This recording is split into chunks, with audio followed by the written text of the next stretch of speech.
Welcome back to Detonation. There's a lot of noise because we got a cross-party debate. There's a lot of going on, but we'll get into it. We'll knock this out of the park. So over here we have Dan Berman. Over here we have Chad Wilson, and down here we have Johan Ben Zion. So Dan Berman is a software engineer, an entrepreneur, an international speaker, and anti-tax presidential candidate. He's a supporter of free markets, individual rights, environmental and social issues, and has delivered this message to 6 continents, empowering people in some of the world's most impoverished nations. We got Chad Wilson up here. He's a no-nonsense candidate. He's actually in the Green Party of all the parties. And you got Johan Ben Zion down here. Everybody knows who Johan is. He's a techno-opticist, anti-sluggishness, crazy guy. So we all know who Johan Ben Zion is. So on this show. Absolutely. Thank you, Dan, for joining us. So yeah, thank you everybody. But yeah, no, Johan, he's running in the primary for the Transhumanist Party of the United States. All right, so what I'm going to do, I'm going to open up with a 3-minute for everybody to introduce themselves. So Dan Berman, you have 3 minutes starting now to talk. All right, so I'm Dan, Taxation is Theft Berman, and I'm very anti-tax, if you couldn't tell by my middle name. And, you know, a lot of this came about from just, you know, I grew up, I kind of wanted to be an entrepreneur, I kind of wanted to start a business and do all this, and then I saw that the government was kind of attacking me from every angle. It was saying, hey, we want money for this, we want to take this, we want your property here, we want to tax this. And I was just like, I have nothing left. This is unacceptable. There has to be something wrong with this system. So I started fighting traffic tickets, and then I found out the whole court system that they have is just smoke and mirrors, and the government is really just playing us like fools, and they're stealing from us every opportunity they have. It's going to corrupt politicians. The money's going straight in their pockets. Government is not working for us, and there has to be a better way to figure this out. The government should work for us if it's going to work at all. And so that's what I kind of set out on this quest to do, is to figure out how do we make this happen, and especially how do we make this happen? How do we have a functioning society without taxes? Because it just seems like if you can't refuse to hand them the money, they're going to do whatever they want with it, and they're going to continue to take more and more and more, and there's no way to stop them. There's nothing to stop them from taking more besides a violent revolution, which is a horrible thing to happen. So how can we kind of get into this idea of a society where we don't need to forcefully take money from people? We can find out a way that people will want to give money to fund these different projects that government provides. Somebody out there needs to put their headphones on or mute themselves when they're not talking, because there's a very loud sound coming from somebody out there. Is that me? I think that might be you, Chad. But Chad, so is that's you done, Dan? So if you want to speak anyway, speak. You have now 3 minutes if you want to utilize that time to speak on anything you want, to introduce yourself and other things. My name is Chad Wilson. I grew up in Tennessee, so in the South. My experience has to do with, I guess, people. Growing up in the South, with my dad being a Pentecostal preacher, grandma preacher, uncle, everybody, in the Pentecostal world, and then getting older, doing music, moved to Florida, Miami. I was introduced to a lot of different culture. So I'm aware of the ignorance that is being propagandized through our corrupt media. So my focus is on creating quality of life for people. I've realized that everybody's problem goes back to the same root, and I agree with the concept of, if you're going to pay taxes, if you're going to pay money towards something, it needs to be something worthwhile, rather than giving money and then them just using it for whatever, the endless wars. So I'm anti-war, I'm anti-violence. And I think that that the internet is going to be the cure to all. And I believe that the government should be damn near just an app in a way, because we should be able to connect and our resources just like that. And, in your community, if you need something, then boom, when you're taxed, you can pick exactly what you want, where you want your tax to go, where you want this to go to. And then that way we're cutting out the middleman, because that's the big problem, is the contracts and the way that they use this, the government as a slush fund, because of, you know, the us being a monetarily sovereign nation. And then, of course, with the way that they again utilize and then take. But I'm no nonsense when it comes to the Green Party. I realize that if you're going to take on the establishment, which they have a lot of things in place, a lot of mechanisms to keep people from actually winning or actual change, that you have to have a unified force in order to, you know, hit them. And now with the internet, with the phone, we can communicate. We can do a lot of things ourselves by going around the system, changing the way we look at labor, the way we look at the way we work. So I want people to be independent contractors. So rather than working for these cats that are, you know, screwing you out of your labor, your money, what you do, I want people to go directly to the source, and that's what the internet provides. So that's really kind of the gist. I want a quality of life for everybody, and I think that's going to ease the temperature. I think that's going to start the process of healing. All right, that's good. If you could just mute your microphone while you're not speaking, that would be awesome. So, Johan, give us you got 3 minutes to go on and say who you are and what you stand for and everything else. Go. Yeah, you got it. Thank you guys for joining us in this event. I was really pleased when Steele said that we could do this, and I'm really pleased to sit down with two guys who I regard to be the 21st century new libertarian, the 21st century new green. You know, I've been a transhumanist for quite some time. People ask me, what's a transhumanist, Benzai? And I say, a transhumanist is a tech-minded person interested in a new kind of technology policy as far as our party is concerned. But honestly, I've been a green libertarian for as long as I can remember. These values, these things that you guys are talking about are very, very near and dear to me, particularly these e-governance initiatives, particularly the decentralization and ultimately moving into a voluntarist society. You know, some of these people that talk about these things, they're saying the right things, but maybe they're giving you the plot to a movie. They're not telling you how you actually do something like that. You know, I was very pleased that we got three tech-minded individuals on this panel to participate in this discussion. I represent the Futurist New Deal for the Transhumanist Party and the Futurist New Deal for America, also the title of an ebook that's been published on the subject. And it's an economic policy reform platform, a little bit similar to what Mr. Wilson was saying on certain dimensions. But we are primarily focusing on a basic income at a $52,000 per adult level, and that is funded through a federal land dividend. You can see some of the comments and links, because I've spoken at that at great length and written about that at great length. We've also have e-governance portals, including iVoting across the United States. Again, it's pennies on the dollar to implement these kinds of things in the long term, and even today. All of these things, they're not just it's not just some big infrastructure project. It's orienting our society towards better outcomes and a civil society that can sustain a post-industrial world, and ultimately full automation, ultimately things that transhumanists care about, like longer lifespans, super longevity. And everybody from our party who's watching this has an opinion on super longevity. That is something that tends to unite people. And I think I'm inclined to believe that everybody that you know, basically, who doesn't have some kind of a paranoid or particular religious feeling, is a de facto life extensionist. They will go along with this as a matter of course. So what we need to do is... Oh! But yeah, you can finish your statement. Them's the breaks. Yeah. So what we need to do is focus on public health and bringing our civilization fully into the 21st century.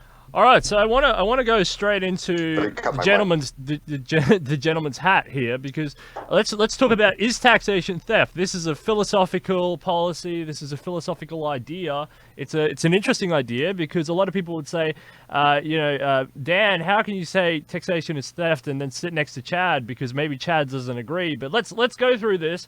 So I'll give you your 3 minutes to talk about why taxation is theft, if it's theft, the philosophy and your whole idea about taxation being theft. Let's do that. 3 minutes.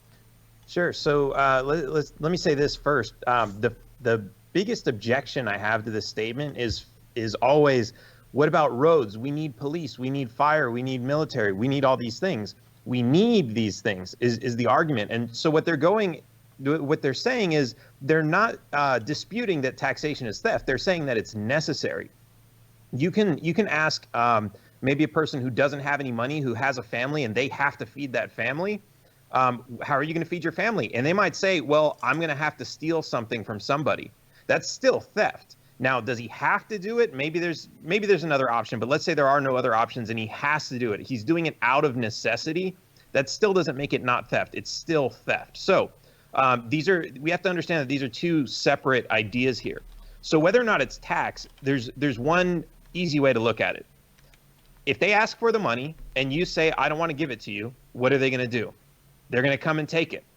If you try to hide it, they'll probably hit you with the tax evasion law. Ultimately, if you try to resist, they're going to try to arrest you. If you try to resist the arrest, they're probably going to hurt you. You're going to end up in a cell or dead. And that's how it is. And if you compare that to anybody who comes up to you with a knife or a gun and says, hey, give me your wallet, it's the same thing. If you tell them no, they might say, well, if you don't hand me your wallet, I'm going to grab it from you. And if you resist that, I might shoot you or stab you. It's the exact same thing. So philosophically, it is theft. It's taking it through force and coercion. It's telling you, if you don't give me the money, something very bad is going to happen to you. It's going to harm you. And there's really no other way to look at that. If it were absolutely voluntary, where it would be something like, okay, I like the police in my community. I will pay them every month to make sure that they're there. And as soon as they start doing a bad job and maybe they're harassing people, they're shooting innocent people, they're locking innocent people up, and I don't approve of what they're doing, at that point I can say, you know what, I'm going to withdraw my voluntary contributions to your department and say, I'm not going to fund this anymore. I'm going to maybe give it to a different police department so that they can do your job because you're doing a terrible job. That is voluntary. That is not a tax. That is a voluntary transaction. So philosophically, what we have to understand is a tax is theft. It is force and violence and coercion and a threat for them to take the property that does not belong to them so that they can do whatever they want with it. All right, Chad, 30 seconds. 3 minutes. Oh, you've turned your mic's still off. But thank you for turning that off. There you go. Yeah. I think if you're not represented, then the taxation is theft. If you're saying, okay, I'm paying my taxes, or it's to be heard or whatnot, that's a different way to look at it, I guess. But I look at it when it comes to the government. The government owes its people something. If you say we're the government, we're going to make sure everybody's good. The idea, and especially with what our government does, because we're a monetarily sovereign nation, the budget comes, the Congress decides the budget. It's not, the taxes don't fund the spending. So understanding that the things that everybody uses, all these social programs, all these different things are important to have, and I think the government should take care of that. Now, from before, a couple hundred years ago, you're just working to survive, and people use trade or whatnot, however, to trade things, to get material or to get food or to get things. You offer something in exchange for something, and actually money is the exchange rate, is what you use to exchange the value. So I agree to an extent with that non-represented, but I think there's with technology, there's a lot of nonsense we can cut out. Straight to the point. Anything that needs to be funded, or anything that especially in your area, like if you're in an area that there's high crime or there's brutal police force, I mean, you're not going to, like you said, you're not going to be putting, money into a militarized police force to make sure they get these tanks and all these different things. It's ridiculous. It's taxes right now. When you have Amazon not paying any taxes, you have all these billionaires not paying any taxes. I'm with the thing like, shit, don't pay your taxes. Like, what are they gonna do if everybody doesn't do it? Because we're not really represented as a people. Now, but no, I mean, I'm not against, saying, okay, well, certain things, it's like an account. It's like wholesale. That's 30 seconds. When it comes to, like healthcare, you do it as wholesale. As long as you don't have people overinflating every single step of the way, can be value, can be a right value rather than the overinflation. If that makes sense. I'm kind of all over the place, but the internet, get everything we need. Organize our resources. We're good. All right, thank you, Chad. So, Johan, can you turn your mic off too? Thanks, Chad. Johan, go for it. All right. So what Dan and what Mr. Wilson said, a lot of insights in there. You mentioned tax evasion laws, Dan, and there's a guy in your party who I kind of want to talk about in this context a little bit. John, we know some people who could be on the wrong side of this personally. Besides, I don't know John McAfee, but I was following this story closely, and this is a bit of an aside. What was? Does anybody have any more insights into that? Like, there was something called the dead man switch, an idea that he was going to be releasing some, not merely sort of scandalous information, but something that could be destabilizing entire markets or something. If he was not released from prison or released in one piece. Does anyone else? Was anyone else following that story? What was your impression there? He was released. Apparently, he was held in the Dominican Republic, and I'm not sure what's going on. He keeps posting pictures and saying this is a guy who was impersonating me, and this is they thought they had the real John McAfee, but they just had me, and it was kind of confusing what was going on. But so he was released, and the dead man switch never went off, so we don't know what that was. We'll never know. We'll never get the truth about Area 51. Johan, go back on topic. Is taxation theft? In all seriousness, I do have a serious point to make about this. Dan Behrman is a guy, if you look at his work, if you look at his company, if you look at his platform, he's talking about tech solutions. John McAfee has an awful lot of resources at his disposal to be doing this. John McAfee could be, as a libertarian candidate, the architect of some of these things, blockchain governance. But what we're seeing instead is a clown show, and that's it's a little bit like what's kind of happening in my party, not to put too fine a point on it. And so I'm glad to see that we have people at this table who are actually staying on topic and not only talking about the political philosophy side of things, but talking about the near-term implementations, talking about how you do decentralize this particular discipline or that particular discipline in ways that Dan mentioned. 30 seconds. And this is a feature of the Futurist New Deal. I spoke to a gentleman named Florian Marcus, an emissary from the Estonian government on e-governance initiatives. I encourage people to check that out. The main thing that we can be doing to bring about this voluntary society that the three of us all do want is to be using advanced technology in the most robust way. And that is something that can be done today. Time. The Estonians are a very good example. All right, so Dan, let's go back to you. Let's go on another topic. So you're a libertarian guy. Let's talk about abortion. What's your stance on abortion? Let's reset it to, you have 1 minute 30. Sure. So abortion's really difficult, but what I see, I've never needed to have one, and I haven't been in that position. So, it's one of those things where you can't first I want to say murder is wrong. Absolutely. And we hear a lot of debating about, well, what is murder? What is life? When does life begin? And all these other questions. And these are really deep philosophical questions that nobody, maybe can come up with a mathematical equation to prove. We have seen that, fetuses respond to pain when they're just a few weeks old. And maybe that's where we should draw the line. Is there a specific line we should draw? I don't know.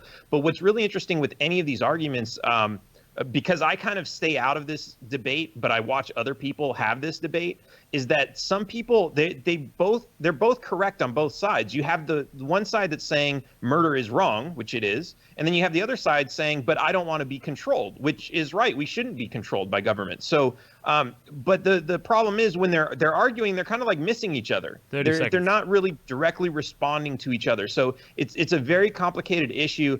I wouldn't call myself a pro-lifer, but I kind of lean more in that direction. Here's the thing: if more people spent their resources preventing unnecessary, unwanted pregnancies, there wouldn't be the need for all these abortions. Chad, where do you stand on abortion? I'm pro-choice. I mean, and I agree with the murder is wrong. It's something that I know women that have had abortions, and it's something that even in their situation, for whatever reason that they may choose, it's not something that people are just easy, because it does play an effect. And I've heard women talk about this. I'm pro-choice. I think the resources need to go into sex education and understanding your body, understanding how it works. And first of all, when it comes to sex, we need to be able to have an honest conversation and stop making things taboo. And I'm pro-choice, so that means that sex work should be made legal too. I think that's going to take a lot of sting out of a lot of things, is when you're able to stop setting these things up to make where people make money. Because once you have the kid, for adoption, to adopt somebody, it's super expensive. So there's a lot of, after they're born, that people seem to stop caring about the kid. It's like while they're in the womb, they care about more than they do about, growing up or being taught, education, all that kind of stuff. So I'm pro-choice. But I think that the conversation really it's the culture. We have to have an honest discussion culture. We have to create a culture to set up a political change. So that it's not something that's easy to talk about, and it's a kind of a hot button issue. But again, I think that it's up to a woman's choice. It's a woman's body. And then, of course, again, sex work, all that stuff is pro-choice too. You should be able to go have a good time and not have to worry about whatever. It's going to cut down on a lot of things. So it's just basically the conversation. Sex needs to be discussed, and we need to be okay with sex. Period. Thank you, Chad. Microphone, please. All right, thank you. Go, Johan. Go. Abortion. Yeah, I want to echo what Mr. Wilson said here. I'm not going to say that the abortion debate is fake news, but it is a wedge issue that is elevated to a very high priority on the U.S. Political discourse relative to its effect on things like economic policy, which I regard to be of much higher importance. And this is a specific strategy on the part of people in our two-party system, the duopoly, that I am not a fan of. I don't think anybody here is a big fan of that. I could be wrong. But there's a problem here. Zoltan Isfin, the founder of my party, my friend, he published an article about this.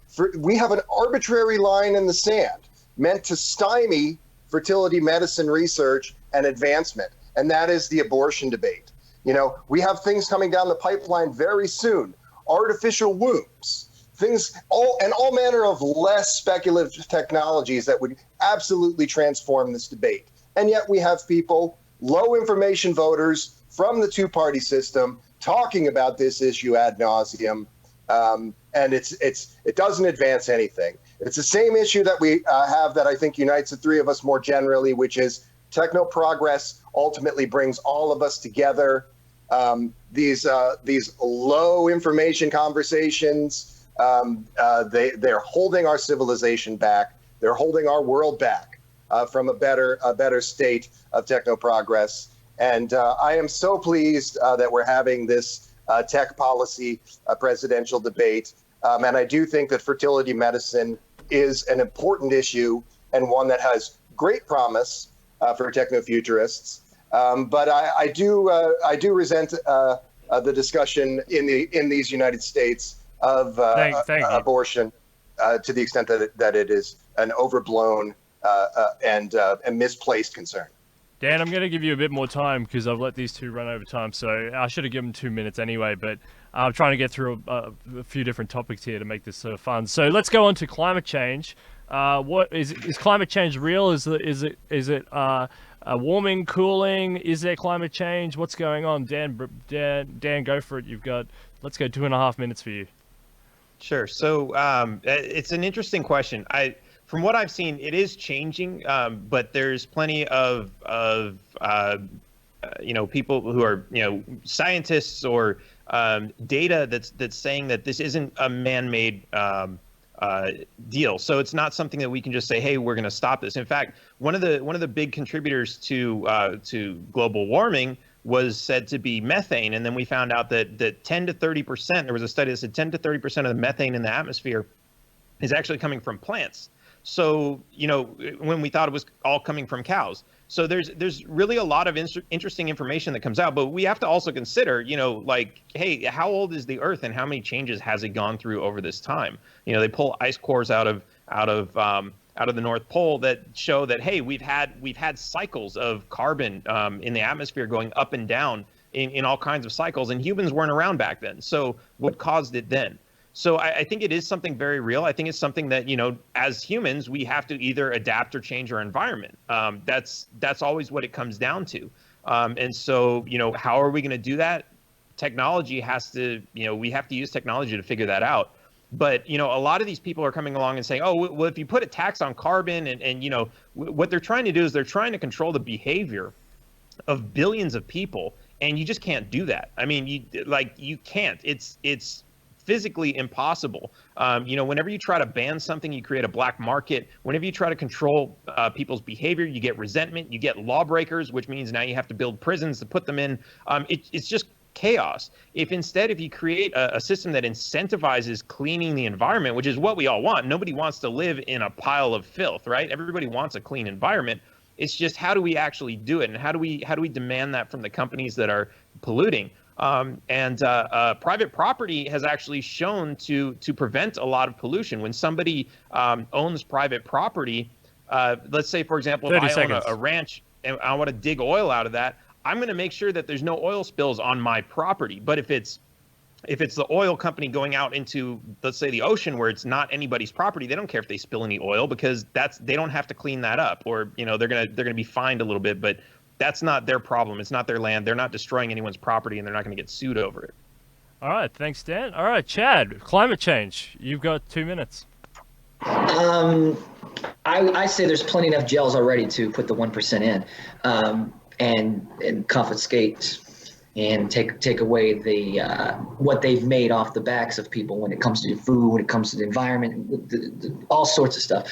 I believe climate change is real, and if you're able to say, okay, well, things are changing or our environment goes up and down, then we need to have the serious discussion. Okay, if we want to continue and thrive, and extend our lives, we need to make sure that we create the technology and we're very aware of all the things that we're doing that are affecting it, because it is a bunch of different variables. And they say that the military is one of the biggest causes of pollution. And since we have bases all over the world, that's one thing that I want to do is right away is close damn near all of them, especially across the world. But I believe that it is real. My angle, though, is it's about framing. I'm not worried about someone getting on board with renewable energy because of climate change. I feel like renewable energy, which is going to give you, obviously energy, is going to give you, food. You can do all sorts of stuff with that renewable energy. So that alone can get people on board to make certain, changes. And you don't have to sit there and fight about the climate change, because some of that stuff can be figured into that. And then, of course, at the same time, you address that. You address that and have people that are experts. And we got to put funds and energy and into things and that people, that affect us all. But we have to make sure that the people that are in charge of it are people that are passionate about it, and we help build and give them all the access they need to learn and be the best at those things. And that's something that we don't do when it comes to education and whatnot. It's very, borderline. There's not you don't really push people to do things that they're interested in. That's time. Thank you. All right, Johan Ben Zion, climate change. Yeah, I could echo a lot of the sentiments that Dan voiced. I could echo an awful lot of the sentiments that Chad voiced. Climate change is very real, and we need to not just have read the regulatory framework and technological framework to address it, which I'll talk more of in a moment, but we also need to put some of these bad actors, an awful lot of these bad actors, in their place. These are people who've made tens and hundreds of millions of dollars off of frittering away our kids' futures. That's not acceptable.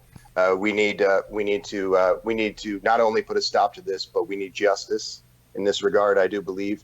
However, there are an awful lot of ways that we can approach this. Here in Phoenix, I am working with a biotech startup that's working on some different kinds of bioremediation efforts. There's a lot of things that we can do to make our world more livable than it is today, and to prevent some catastrophic events of the kind that we would describe here. So I don't believe that, like some of the people in my party, that we need to build a spaceship today. I think the infrastructure can be that multi-trillion-dollar effort would be much better set to bioremediation and other interventions in the near term, as well as having a sound but reasonable regulatory framework towards staving off this terrible climate crisis. So, all right. So the next topic I want to talk about is gun control. We've had another mass shooting. Gun control. Guns are in your constitution. I mean, they're constitutionally defined, which they're used for protection, for hunting, for a variety of purposes, sport. Dan, you have 2 minutes. Talk about gun control, especially in the United States, but in the broader world, if you can, as well as a philosophical element.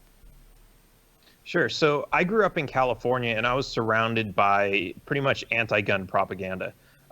It was, I had a friend bring a gun over, a BB gun, for a school project, a video that we were filming, and that scared me. And, from the propaganda, I was like, do I need to call the police? It's a gun. Is he in a gang? I don't know. All these thoughts going through my head. And of course, like later on, I moved to Texas, and everybody's got guns in Texas. So it was, hey, my friend said on Thanksgiving dinner, he said, hey, let's go out in the back on his ranch, let's shoot some guns. So we went out there and shot. And it's like, once you get more familiar with them, once you have a little bit of training, you're taught the safety and everything, they're really not as scary as they're made out to be. And we see a lot of propaganda that's making us be afraid of them. But here's one thing that we know from history all around the world. You could say this is a philosophical issue, but it's proven time and time again in history. They might not be trying to round you up and completely destroy your lives at the time that they're trying to take the guns away. But what always happens is government takes your guns away. They're no longer afraid of you. They continue to increase their power and take your rights away until you have nothing left. And then you end up in a place like Venezuela. It happened in China. It happened in Germany. It happens everywhere. Whenever you see these totalitarian governments take over, it's always with an unarmed population. That doesn't mean every unarmed population ends up that way, but every totalitarian government that has taken over does it with an unarmed population. Now, at the same time, everybody says, oh, you don't need those guns because you can't fight off the U.S. Army because they're so big and they have tanks and all these planes and aircraft carriers and everything. Well, tell that to the Vietnamese who were able to fight the U.S. military off for a very long time. So, you know, it's a right that we need to have for self-defense. And I get it. There are a lot of fears, especially with these mass shootings, but we can't look at that. I mean, we have a few car accidents. We have thousands of car accidents every year, and we're not talking about banning cars because they're a very necessary part of our existence. So we have to look at guns the same way, and we can't let them scare us into, you know, over a few incidents to take them away. Thank you for that, Chad. Gun control. Gun control. This is one thing that I feel like I've gone around in circle over and over. I know a lot of people that are gun enthusiasts. They like to shoot guns, and I don't believe they're ever going to go and shoot up anything. So, you know, I understand both. I understand both arguments. My thing is the who, what, where, why, and how is important to me. So the how is the gun. That's how they're expressing whatever they're trying to do, and who the person is or why I think is the most important. There's a lot of things there's a lot of things that we're doing in our culture. I mean, some of these kids that the U.S. has been at war since they've been alive. You know, Iraq and all these Afghanistan, all these different things that are breeding this culture of murder and death and destruction. That's how we solve problems. You know, John Wick. I mean, again, I'm not against movies. I'm not against, you know, and I don't think that movies per se or video games are like your catalyst. But I do think that if we celebrate the way we handle things by death and destruction and murder, then when people flip or they reach their point, whatever that may be with the pharmaceuticals that they're on or whatever they feel like, because humans can feel suffocated and feel a certain way. So I mean, I think it has to do more. It's not just mental health. I think it has to do with, I mean, just how society works, how we treat people, and we can't just keep blaming results, you know, and not look at the roots. So it's, you know, as an example, the Colin Kaepernick idea. So a lot of people don't like how he protested, which is how he took a knee. So that was a big boilerplate issue, but the why was the most important. So when people are arguing, one person's arguing why, and the other one person is how. So you're not arguing the same. It's not the same conversation. You don't have to like how he did it, but the whole idea of how was to bring the attention to it, or why, you know, why he was doing it. So that's the thing. We have to look at why and what are the things that are causing this shit. Johan Ben Zion, the gun control. You guys are hemming and hawing a lot on this issue. It's not the best approach, in my view. You know, somebody in the comments said, you know, cars have another utility and use. You know, I've been an outdoorsman my whole life. I'm going to go and shoot some skeet with Adam Kokesh in about 2 weeks. You know, you know Adam, Dan. But I'm not somebody who hates guns. I'm not somebody who hates this background at all. But you know, we could have had biometrics in this country on these weapons 20 years ago. We could have had adequate tracking on these weapons 20 years ago. In 2005, the sundown of the assault weapons ban took place, and many thousands of people are dead because of this. I spoke to somebody who was a family member of one of the people injured in El Paso recently. I tried to reach out to people like this, and I'm hard pressed to talk to anyone who has children who's not saying, my child is going to die at school. I need to get a bulletproof backpack. Just to talk about the gun culture or the freedom side of this, it doesn't adequately address the problems. Again, there are tech solutions by the dozens that are not being implemented because we have a police unions who put them down, because we have the NRA who put them down. We have had study after study also about gun violence. It's a public health issue that's been stymied by the Republican Party and the Democratic Party, who both have very cozy relations with the NRA. This is a public health issue. It's one that needs to be addressed. And just to say that it's a false flag, to just say that it's not relevant. Other developed countries don't have 35,000 people a year dying in this country. They don't have a situation where the children cannot go to school. We need to be a little better on this subject. All right, so Dan, I want to ask you about the border wall, but tie that in the context with immigration in the United States. The border wall, immigration. Sure. So immigration is, we have a lot of problems that we have to address. I'm actually sitting in Mexico right now, and this is where I spend most of my time.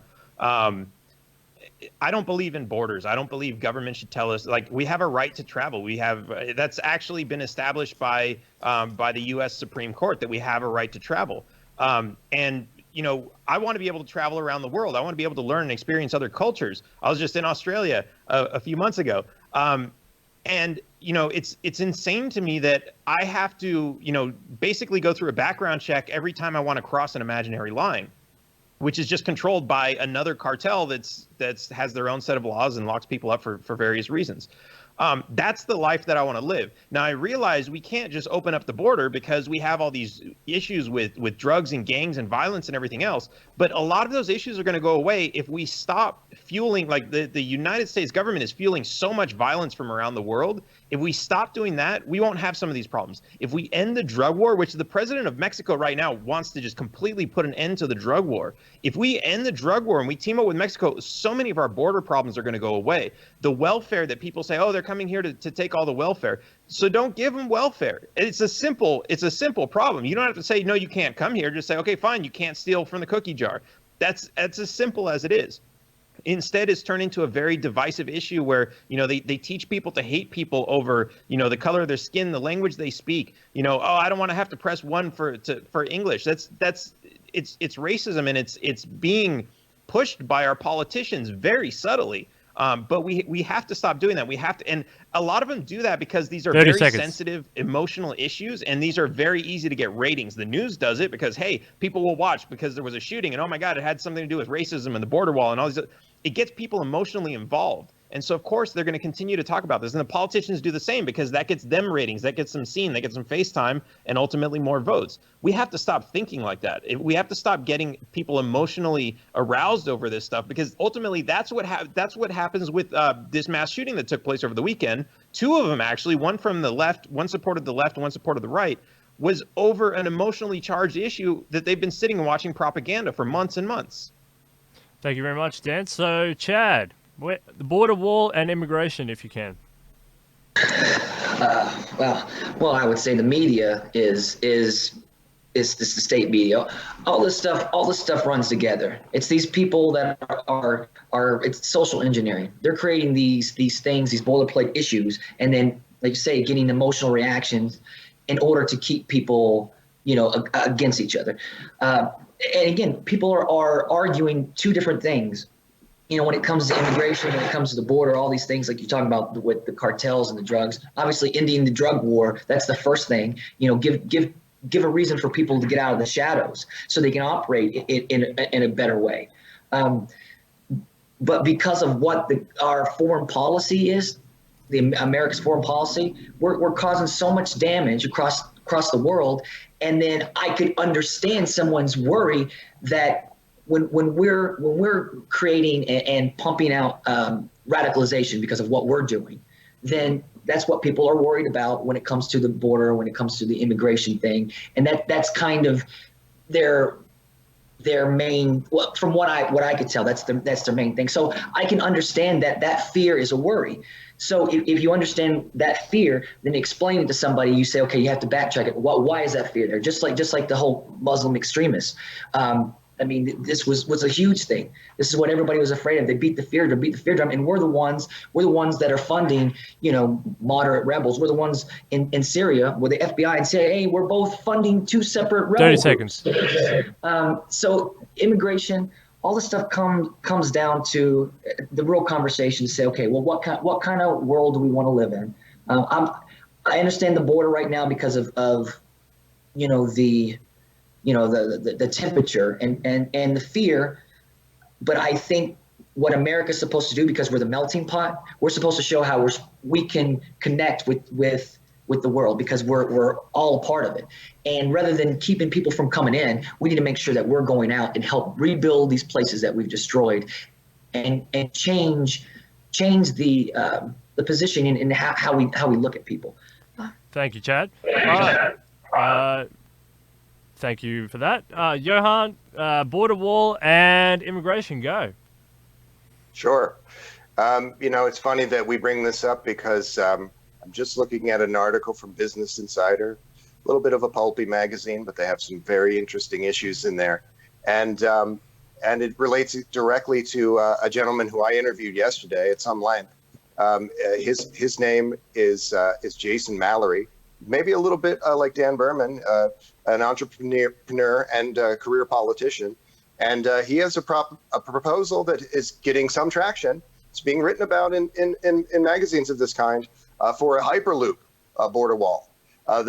Instead of spending tens of billions of dollars on a wall that serves no function, it's an implementation of medieval technology and medieval notions on the part of its supporters. We can build something that actually serves a function and provides great value to the marketplace in this hyperloop border wall. I encourage you to check out that talk. I haven't posted it yet. I'm going to post it shortly after, and I'll link to these discussions. But there's an awful lot of things that we can be doing besides fear mongering and the foolishness, as both of these candidates have mentioned. And all of these things that we need to be doing on the behalf of the citizens of this country, and on the behalf of a better class of a marketplace, 30 seconds. And a better class of domestic policy. And all of those things are possible. A hyperloop is a worthwhile bit of infrastructure. It's not a money pit. It's not Donald Trump giving a couple $1 billion to some mafia guys because of this fake issue that he's made up. So we need to focus on this in an intelligent way, and not let the stupidest people in the room always dictate these kind of policies. All right, so Dan, while we're talking about foreigners and things, can we talk about Israel and the influence of the Israeli lobby and all of that? Go, Dan. Yeah, so I think if we look at, what's the core problem there? And it's the fact that you have a Congress who basically will talk to a lobby, and it can be any special interest. It doesn't have to be Israel. It can be the pharmaceutical industry, the oil industry. They'll talk to them, and they'll make special deals with them, and they'll do things that they shouldn't be doing, giving them money, giving them subsidies, doing whatever they can. Anything we do with foreign aid it's basically propping up dictators anywhere. I mean, we see what's going on with Israel, and they're expanding, they're taking over Palestine. They've been doing that for decades, and we're funding it. And I was recently in Uganda, and it's the same thing. China's giving them foreign aid. The people don't want it because they know what happens with this foreign aid, and it's even worse in countries like this, but it's the same thing in Israel. The money comes in, the powerful people get it and decide how to spend it, and if it comes in the form of a loan, it's the people who don't benefit from it who have to pay it back. They're taxed further into poverty to pay back these loans from outside of the country. When it comes to giving money to Israel, we're giving them money, we're giving them military support, we're giving them all of this. Why? So that they can continue to expand their border. And I take offense to this, especially because I was raised Jewish, and to see that this is done, and there are Hasidic Jews out there who are saying the Israeli government doesn't even have a right to exist because under Jewish law, there's no right for them to have a government. They were supposed to exist peacefully with the Arabs and the Palestinians. Like, that's the way it should be. We shouldn't have a totalitarian government that's dividing people by race. Thank you, Chad. So Israel, the influence of the lobby, and all the Israel topics you can think of. 2 minutes. Well, I'm against the whole Zionist, attitude. Israel is owned by the United States. The same thing. What they do is they use these things, and to like the identity politics. in order to make these hot button issues where you can't even talk about it, where, if you say what Israel's doing is anti-Semitic, that type of thing. So again, all this stuff, and he's right about, Israel, what they've been doing to Palestine. There was an agreement, a border agreement, and they've obviously, don't care about that, and that's with the help of the United States government. So United States owns Israel. That's how, and they're just using Israel as all these things are they're proxies. They put their people in, and they use them how they need them, and then when they're done with them, they discard them and bring in something else. So this is all not new. My thing is about people. I'm more worried about people, and I'm tired of seeing United States invest in hurting and killing people, innocent people, for no reason. And that's what we're doing. Our government, they're war criminals, they're murderers, and they don't care about it because they want to keep that money flowing, the check flowing, because that's all it is. It's all contracts. It's a slush fund. GE owns part of the media. They own 30 seconds. Weapons. So they're sending all this money around to make sure that, just like in the gun control, just like on this, it's a hot button issue, and it's supposed to make you feel like someone's being racist or being anti-Semitic. I'm at this point, it's not the Jewish people. Again, it's people that are using the Jewish name. They're using religion to say I can do whatever I want to. So I'm for separation of church and state. So we need to stop supporting and paying a religious state, period. Thanks, Chad. All right, Johan. Yeah. Israel and the lobby and everything. Go. I think what you guys have said is very much on point, but I think we can say it even more strenuously. This apartheid state, it didn't happen in a vacuum. Israel has been a client state of Pentagon abuse for many decades as far as these military policy issues are concerned, and that it's brought this situation to a head. It's made their standing and relations with their neighbors worse and not better in recent decades, particularly. And so we should say, in no uncertain terms, we condemn these kind of apartheid state policies, but also that it is the responsibility of the United States government to fix this problem, and that doesn't mean that more of the same interventionism and nation building.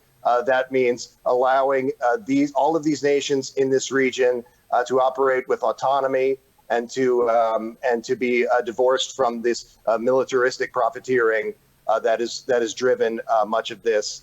And there's other worldviews that terrify me that have driven much of this, but I could get a little bit long-winded on that. I had an interview with an Israeli woman yesterday, doing a cross-promotion with her, and I have relationships with people in this organization that we are both a part of. And she said, it breaks my heart. I've left this country because of these kinds of things. We need to do better. We need to move this entire region into the 21st century, and we do that by having a better America, not having an imperialist States of America. Thank you, Ben Zion. All right, so staying in the Middle East, there could potentially be a hot war in Iran. Dan Berman, speak on Iran foreign policy. Oh, your mic is off. I'll restart your time. Sorry about that. That's all right. Thank you. I don't know what I'm doing with tech. So we've been, and I hate that I keep using the word "we." It's a habit that we all do. The United States government I'm not part of we. Just to clarify, I won't add that to your time. The United States government has been tampering with the affairs in Iran for decades. Iran used to be a pretty stable country, and we've tried to put our own leaders up there because we want access to their resources, their oil, whatever it is. It's the same in every country around the world. We either first try to lend them money to put them in debt so we can control their resources. If that doesn't work, we try to put our dictators in, and if that doesn't work, we try to start a war with them. That's how the U.S. government operates, and it's completely immoral. We don't need to do that. Look at a map of the U.S. military bases, and they are completely surrounding Iran. We had a drone that was flying over Iran, and Iran shot it down, and then U.S. gets offended, like, oh my God, you shot our drone down. What if Iran was flying one of those drones that close to U.S. soil? Like, how would we respond to it? We probably would have nuked him by now. It's completely insane. It's a double standard that we run, and we need to stop meddling in other countries' affairs. This is what creates terrorists. It really is. We mess around in these countries. We get everybody pissed off, and then we have terrorists who want to attack us. And when you do it to an entire country that now has the same weapons that many other countries have, aircraft and missiles and everything 30 else, seconds. it's very dangerous. We need to stop messing with them. We need to stop doing that, and we need to stop pretending like we're the good guy. Is that it? All right, thank you. So, Chad, Iran. Speaking on Iran. At this point, our government, the people that have been running our government, these same families, the same little cabal, they're the ones that are doing all this. So I don't think it's necessarily I want to say the people would be against it if they really knew what was going on. I don't think they understand, or they're ill-educated on these things. But yeah, we've been messing and screwing around with Middle East countries for so long that, we don't give people the opportunity, to do their own thing. We want to interfere and change it so we can steal their resources. Well, it's not us. Again, it's these same people. It's the same people, these same families. I'm for making sure that there is no more Kennedys, no more Obamas, no more Clintons, no more Pelosi, no more anybody that these families that have been politics for so long, they're out. And I think that's a problem, because they've got this whole big slush fund and people everywhere, and then of course that's how they do it. So Iran has just been one of those countries that's been able to hold out to the United States bullying, and I don't want to see them attack, because I don't want to destroy any more people's lives. And he's right that's what's fueling. In fact, we're the ones that's funding these extremists. We're the ones doing it. We're the ones selling the weapons. Was it the CIA? They half $1 billion on some propaganda and stuff like that. They're the ones that are trying to get people into these things, because they use that as the catalyst to get us back in there. Oh, look, be scared, beat the fear drum. So I'm done with all the wars, and I think it's time that we put these people in jail. In fact, I want to see Obama and Trump share a same jail. Thank you, just to put that out Chad. Sell. All right, Johan, go Iran, foreign policy. Sure. Yeah. In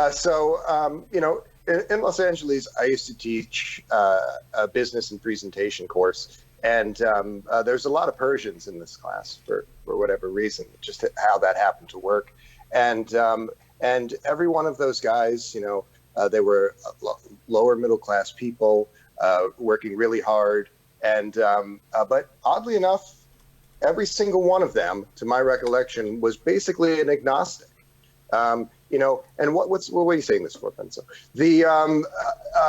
All of these discussions are colored by so much by our impressions and misimpressions and misinformation that we're being fed about people in different parts of the world. One of the commenters said, about something about the good guys and the bad guys. And everything that I have seen is that the people in Iran have made a good faith effort to uphold peace in the region.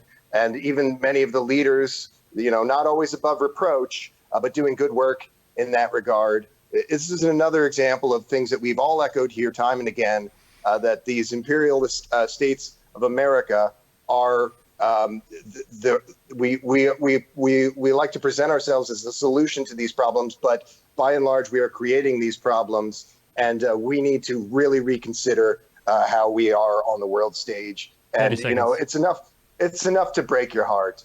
These people, some of these people have had to leave the country because of my former students, because of Trump era policies, and policies as Mr. Wilson mentioned, going back quite some time. We need to be better.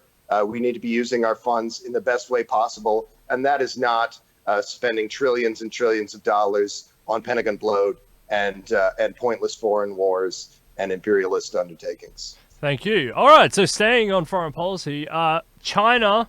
China's a big topic with tariff wars. The markets are going crazy. It could potentially be a war, South China Sea, East China Sea. Dan, China. So China's interesting, and you know, I really started getting into economics a few years back and studying up on that. And what I saw a few years ago, I think Obama was still in office. What was happening was the U.S. government's always printing money and inflating their currency. And there's the kind of a hidden thing in the trade war is that if you inflate your currency, it's supposed to increase exports because you're inflating your currency, which means everybody can buy your goods for cheaper, right? So what the U.S. government would do is they inflate their currency and they say a healthy rate of inflation is 3%, but that's just some number they made up. They get to spend the money before it's devalued. We get to spend the money when it's after it's devalued. And so we're buying products from China, and they're trying to stop that by making our money worth less. And so what China says is, well, we don't want to give up that power. So what we're going to do is, as you inflate, we're going to inflate at the exact same rate. They were pegging their currency to the dollar. And the U.S. said, no, you're tampering with currencies. They blamed them for saying, oh, my God, you're screwing things up for everybody. But the reality is, if the United States government weren't inflating their currency just by printing money with the Federal Reserve and this fiat currency that they have, that wouldn't have been a problem. And so, again, it's the U.S. government trying to say, hey, we're the good guys, and everybody else who doesn't go along with our plan is the bad guy. And now they're doing it with tariffs. And what people don't understand is tariffs increase prices in the U.S. If someone in China is going to sell a widget for $10, they're going to get that $10. It doesn't matter. If there's an extra tariff on top of it, instead of paying 10 here, we're going to pay 12. That's how it works. It's a tax on the American people. Thank you. Chad, China? China's been doing good with their middle class. They've been building their middle class. There's a huge growth in that. I think the United States needs to lead by example when it comes to when it comes to trade. And in general, we need to be able to say, okay, well, if you got these resources that we don't, we need to be able to, or you make a product that we don't, or whatever, you want to be able to buy stuff. I think a lot of these things, can be worked out if we have our own organizing resources, if we're able to create co-ops and do things ourselves and build and actually invest in creating things ourselves. But when it comes to China, I'm tired of poking the bear wherever it may be. I want to lead by example, to say this is the way we can live. This is in unity. We can organize our resources.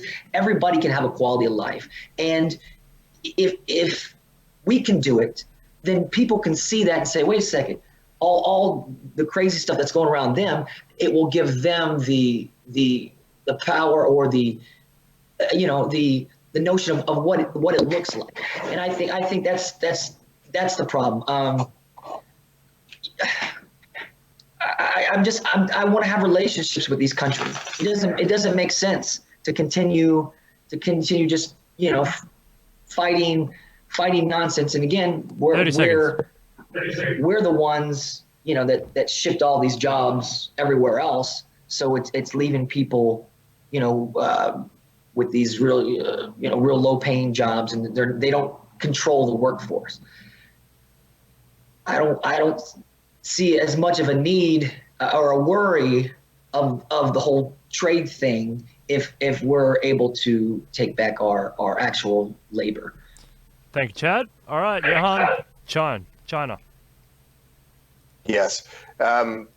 Honestly, I think a lot of what Americans say about China, a lot of what politicians absolutely say about China, it's a lot of hyper-nationalist bloviation.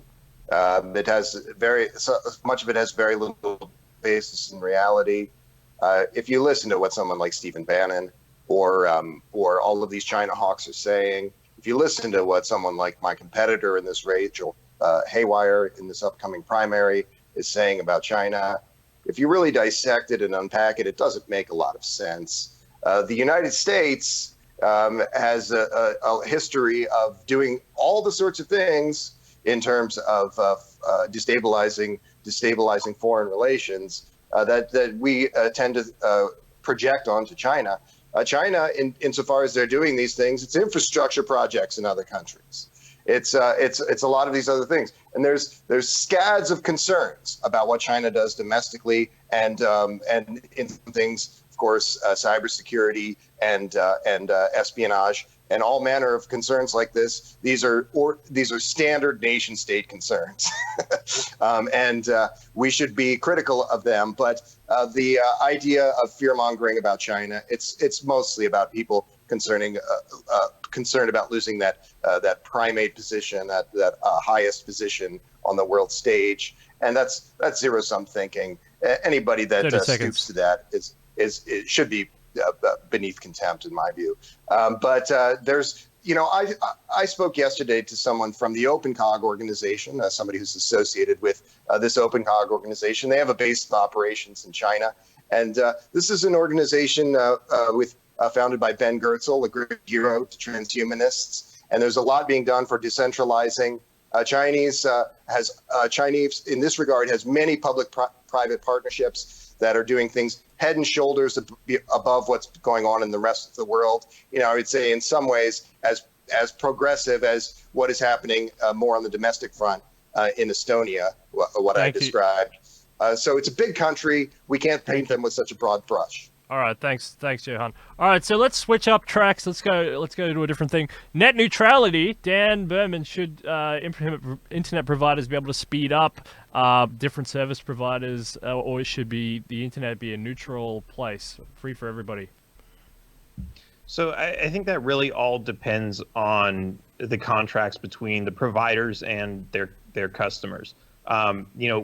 It's not something that government needs to be involved in. And people are worried that, hey, you're going to slow down my Netflix because you want to deliver something over here. That's not really true, because here's the thing. If I have a cable company and I buy internet from them and they promise me 50 megabit speed, they have to give me 50 megabit speed. If they're threatening to slow down Netflix, that's either a breach of their contract, or they put it in their contract and everybody knows about it, and I say, screw that, I'm going to go with a different company. And we have so many companies that are competing now, especially in San Antonio. I had a WISP operator that was giving me, when my DSL provider was giving me like 10 megabits, I was getting 100 megabits up and down, and my up speed on DSL was only 1 megabit. This was I don't know, 5 years ago, and this was all wireless. It's amazing the speeds that we can have now, and we're talking about open mesh and all these other technologies. That, if you look at your cell phone is every year they're giving you faster data, more data, cheaper, faster. They're doing this because that's what the consumer wants. They have to, otherwise they're going to lose your business. And there's this threat that, like, oh, they're going to slow down certain services. That's not realistically going to happen. Any provider that does that is going to shoot themselves in the foot, and they're going to lose all their business. So it's not something we need government to do. It's something that the market will just kind of, a free market will self-regulate. All right, thanks. Chad, net neutrality. I think it should be neutral. I think that the internet should be a utility because it's the backbone to everything. This is how we communicate now. It's how we can educate. I mean, there's so many things off that, so we need to make sure everybody has the access. That there's no reason why somebody can't, find out about anything and everything that they want. I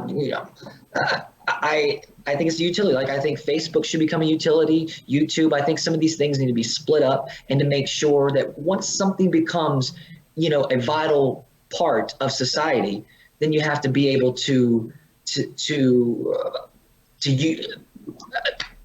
And it's not that I like the idea of, taking somebody's hard work or what they built, but I sort of believe in a maximum wage. I don't think that Amazon should be like that. I think that it should be the damn post office. You know what I mean? Like there's ways that we can organize all these different things, and that's why we need the internet.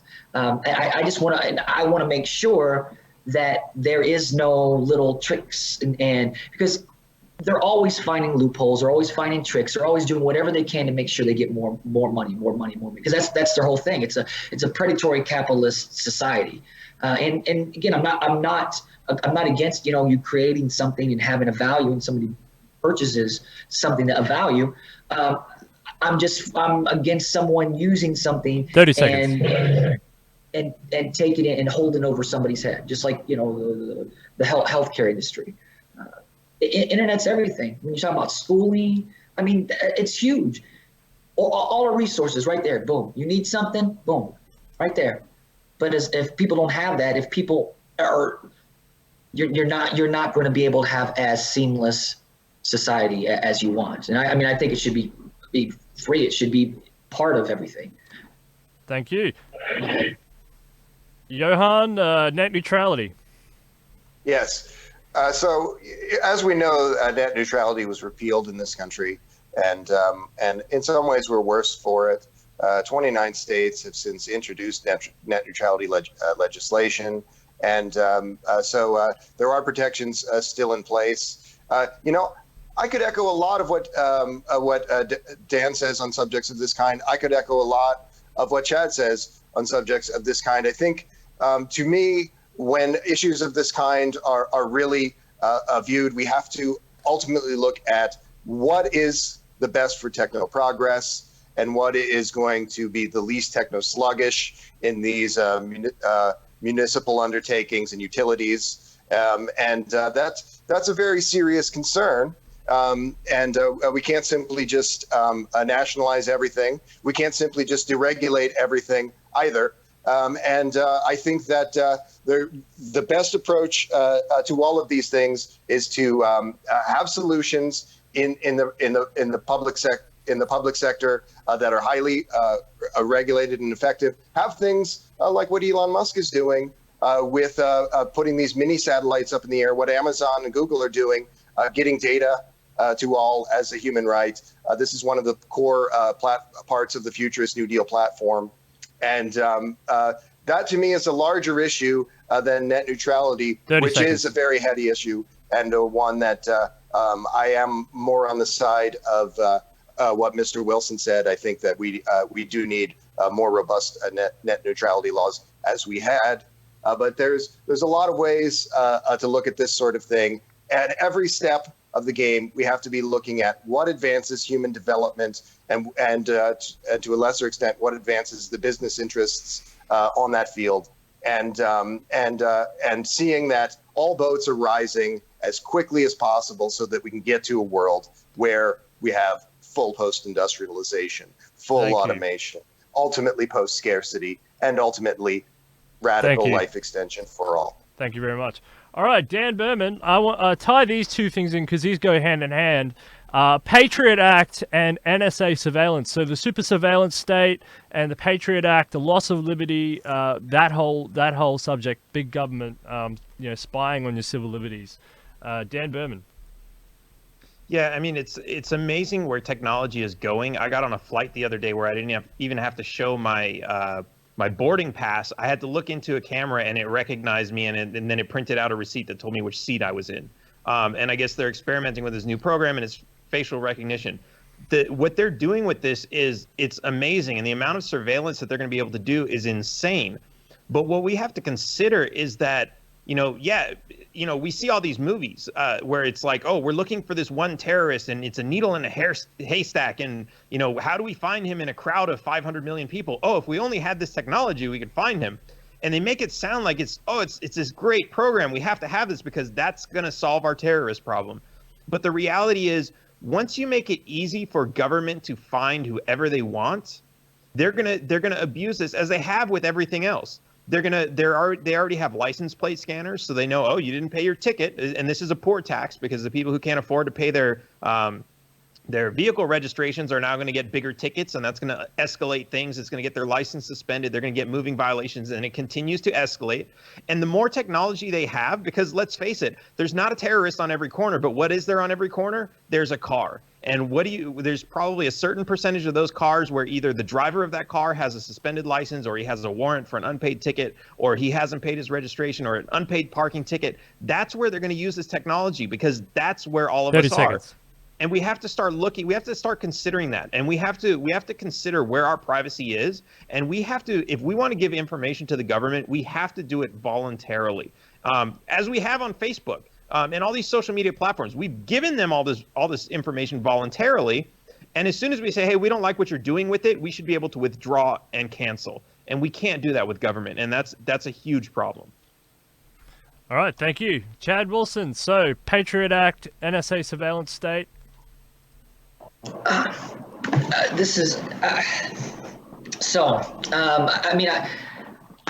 we do give whatever we do. A lot of people they show everything they do, so it's not like there's a secret.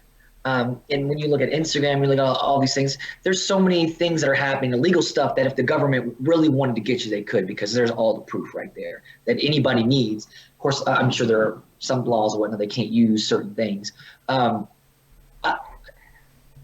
I don't like the idea of being spied on. I don't like the idea of using technology in order to spy on the citizens and do these nefarious things.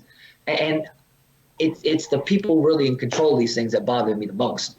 I don't like the idea of them collecting everything and having everything. But I mean, I understand, everything's collected. Everything's collected. And if that's something that you want to change, it's going to be hard unless we're able to utilize that system to expose all the corrupt people.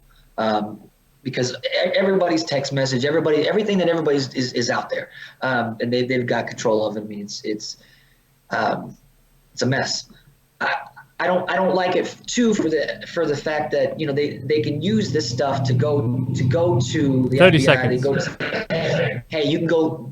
We can't tell you something to use, but they can kind of say there's something to look at. So what they do is they arrest somebody, or they use something to get somebody in trouble, and then they back chain it or whatnot in order to make sure that as they probe, they're going to find something. I don't like the idea of the government spying. I understand, some things, to be able to keep, access to every what's going on, who's there. I mean, you got your social security number, you have your certain things. So. All right, Johan. All right, we'll just wait. All right, so Johan, NSA Patriot Act. Yeah, can you hear me? Yep. Yes. So this is an area that's near and dear to my heart. The idea of these various kinds of surveillance, and we can kind of put them into three categories. The corporate surveillance that we've seen a rise of in recent years, the NSA, in a word, and what I advocate for, which is an open society paradigm. I think everybody at this table has expressed an interest in something like this. And, if you haven't, it's from a few years ago, but if you haven't gone back and read the book, The Open Society Paradox by Dennis Bailey, you should take a look at that, because it describes some of these ideas, on both sides of this issue at great length. But the Panopticon Society. Oh, he's gone. Pardon me, can you hear me? Yeah, you're back. This open society or panopticon, where we're able to have this kind of oversight, it is going to be increasingly a necessity in a world where anyone can be a sort of a biohacker for a few $100s, and that's maybe not just biohacking my own biology, but maybe even accidentally biohacking everybody's biology. That's not a great outcome, and that used to be something that was for people that only had $100 million laboratory in the state-run lab. Now it's somebody for every mutt on the street.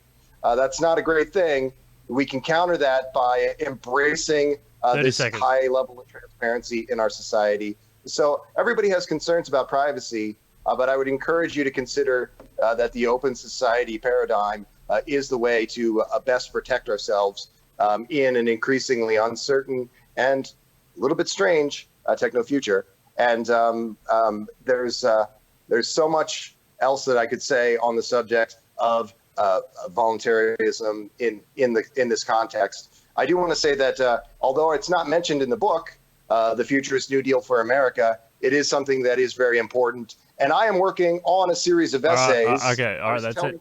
I was telling you, Steele, about this. I'm working on another book. I'd like to talk to you about it again. Yeah, soon. yeah, we'll get to that. We'll get to that soon. All right. So let's talk about now social media regulation. Should social media? They're clamping down on free speech. There's live streams that are of shootings and things that are going up. Should the government be involved in regulating these corporate monoliths of social media? Thank you, Dan. No, absolutely not. I heard someone refer to them as a monopoly that need to be broken up. They're not a monopoly. You've got Facebook and Twitter that are two completely separate enterprises. You've got YouTube. You've got 1,000 different companies that are they're trying to figure out how to compete with them. They're blockchain based. They're all these other social media sites. I'm actually working on a project of my own that aims to do the same thing. We have 1 million nobody says you have to be on Facebook. Nobody says you have to be on Twitter. That's where people want to go. And the fact that, somebody live streams a shooting and 1 million people watch that, that's because 1 million people want to watch that. If you have government saying, hey, we're going to censor that from people because we don't think you should watch that, then basically what they're saying is if a majority of the people, if 90% of this country is on watching that live, that means 90% of the country want to see that. And if the government bans that, that is the government saying, we don't care what the majority of this country thinks. We're going to ban what we think is right for you to see or not see. So we should absolutely, we've seen what happens when government gets into regulating and seeing, what we can say, what we can't say, and who's going to say what. I hate these huge companies. Trust me. I despise Facebook and Twitter for being, as big and powerful as they are. But the reality is, if we wanted to get onto a separate platform, onto a different platform, we could. It's that we're not willing to give up all of our friends. Our moms and dads are on Facebook. Our friends that have passed away over the past few years are on Facebook. And if we move to another platform, we're going to lose all of that. And to us, that is more important than moving to a platform that's going to protect our security and privacy more. That's our choice. That's not government's responsibility to fix. If we can get over that and we can move somewhere else, then that's where we're going to see, a better platform that's not messing with our messages. All right, thank you. All right, Chad Wilson, talk on social media regulation. I'm not for censorship. I agree with that. But when you say, these people are the same. They're all in the same little group. They on purpose regulate and censor voices. They're doing this shit on purpose to make sure that they control the narrative, they control what information's out there. And to me, when it would be one thing if Facebook was a neutral place where you could go and or YouTube is a neutral place you can go, or Twitter is a neutral place, but they are politicizing it, and they've got people on the board. They're so entrenched with deep state, however you want to say it, that at this point first they deserve jail time for what they've done. There's a lot of issues, antitrust issues that are going on. I don't agree for censorship at all. I think on Facebook it's good that people are on there yelling and arguing and going through it, because you need that. For the first time in history, we're able to communicate and we're telling each other our thoughts and what we're thinking. And even if we're ignorant or misled, we're working towards that. It's young. We're a young society when it comes to the internet. So I think if you block the conversation, if you block people's points of view, you don't actually get the chance or the choice to the time to change, 30 the seconds. time to discover what you need to. I understand if there's certain things that are that you don't want, you don't obviously don't want, certain pornography, being displayed. There's certain things, but I don't think that the voices should be censored, and I don't like the way that they've done it. They've sold your data, they sold all this kind of stuff. They don't care. They lied to you. They kick people off, and all this is political stuff. All this has to do with the the liberal side, you would say, I guess, like the Democratic Party, that whole little cabal on that side. So, thank you very much, Chad. All right, Johan, let's speak on social media regulation. There's this is a very serious issue, and it cannot be understated. There's organizations like Palantir. There's organizations like the new improved Cambridge Analytica. There's organizations of influence operations by people who are unabashed corporatist pigs. Charles Koch. These guys have tens of millions of dollars to spend on these individual operations. They have successfully corrupted elections in 2014. They've successfully thrown local and national elections in 2016 and influenced outcomes in 2018. This is not suitable. And what's more, we are it came up in a debate. We have ideas about artificial personhood in our party. It's in our charter documents. But in not addressing the other side of this, which is that these guys can host artificial personalities in the tens of millions very, very soon. This could effectively overwhelm the marketplace of ideas with pro-corporatist actors who are not real people. We're already seeing this, and we could see it in sort of this on acid, the version of this in coming years. And a lot of concerns that people have about the techno-optimist worldview is this idea that everything is going to be on acid. But it's why we have to have these conversations and talk about how we are going to approach these things, how we can flesh all of these ideas out, bring everything into the light. You're only as sick as your secrets. If we have the only people who are giving this stuff serious consideration are the Palantirs and not ordinary people, we are in big, big trouble. All right, thank you. All right, Dan, let's talk about drug decriminalization. The marijuana has started in Colorado and some other states, but let's talk about drug decriminalization. Sure. So I absolutely believe we need to get rid of all the laws related to this. We can talk about the fact that, in states where you have legalized cannabis, that people are purchasing it with insanely high tax rates, people are still buying on the black market. And the states that are legalizing it, they're really doing it in a cowardly way. That's basically just saying, hey, we're going to let corporations be the only people to make profits on this, kind of like what they did with the tobacco industry. Because they say, oh yeah, you can grow like 2 or 3 of your own plants, but there's, it's very restricted and limited if you want to grow your own. So, they've turned it into something where it's still like, no, you got to give money to the corporations and you got to give money to the government. We need to get out of that. We need to deschedule it from the list of scheduled drugs. And we need to get rid of the DEA, which is just, it's useless. They're going around the country trying to find drugs that, they're trying to supposedly save us from ourselves. But the reality is, even if I started taking heroin, which, most people, if they want to take heroin, they're going to take heroin. Like, it's already illegal, and obviously people are still taking it.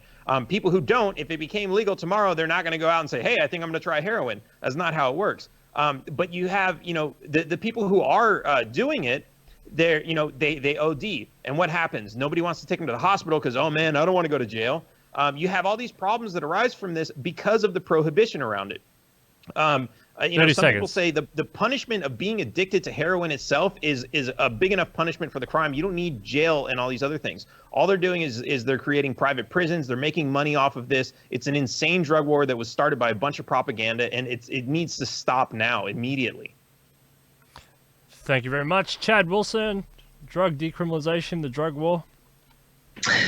Well, there's more there's more people in jail for cannabis than all violent crimes combined, and Black and minorities are 4 to 5 times as likely to be incarcerated, even though they use the same rate as whites, and of course longer sentences and the works. So when this happens is they report Black people are more criminal, and what that does is that beats the fear drum to a lot of the white community, and it makes them feel makes them feel like there's this fear about Black people. And that's I'm just only painting the picture of how cannabis is used in order to fuel and to separate society.